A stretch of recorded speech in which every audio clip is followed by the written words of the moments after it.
Let's take a look now at some of the basics of structures and how to use them in a program. And we'll talk first a little bit about just what a structure is and how it's kind of put together, how you create a structure, and then how you get to the things that are inside the structure. An array, it was pretty easy because when we made up the array, they were all the same things, all characters, integers, floats, all of the same type of variable, whatever that type happened to be. And you know what? We're going to be able to use structs in an array as well, structures in an array, because the array is just an assembly of the same type. And a structure is just a way of making a new type. That's really what we're doing when we're defining a structure, when we're laying it out and declaring it, is we're creating a new type in the language. And then we can make as many of those new type variables as are necessary in our program. If you're used to other programming languages, structs are sometimes called records, and in a database they're also called records. If you think of a row out of a database,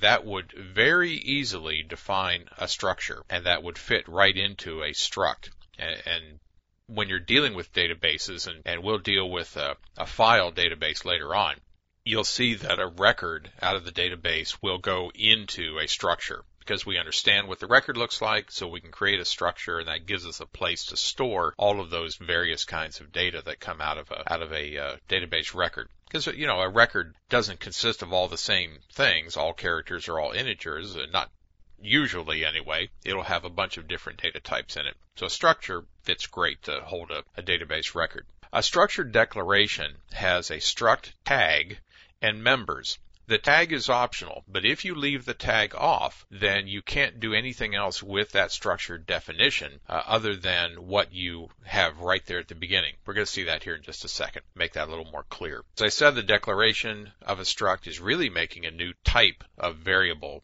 that we can then define wherever we need to. The definition, when we create the new type, uses the structs tag to understand what kind of thing, this type that we want to create. It then makes up appropriate variables and reserves storage for the new type. Now here's a simple little structure declaration and then a new variable definition. Two different animals here.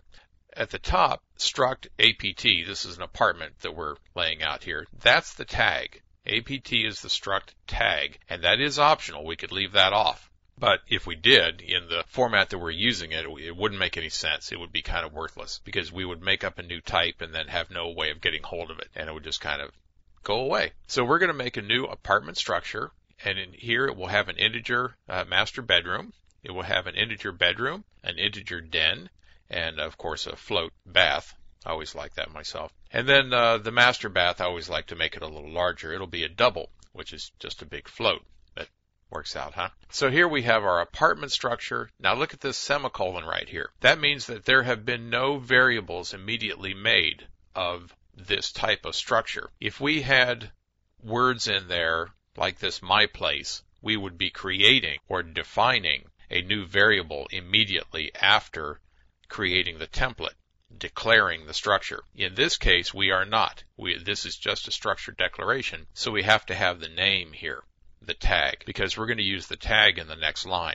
Struct APT, it says that we want to create a new structure. Our variable name is myPlace. Now myPlace will be large enough to contain 3 integers, a float, and a double. All of those things will be end to end, just like this in memory, one right after the other, and they will be in the format of APT because we use this tag when we defined our new variable.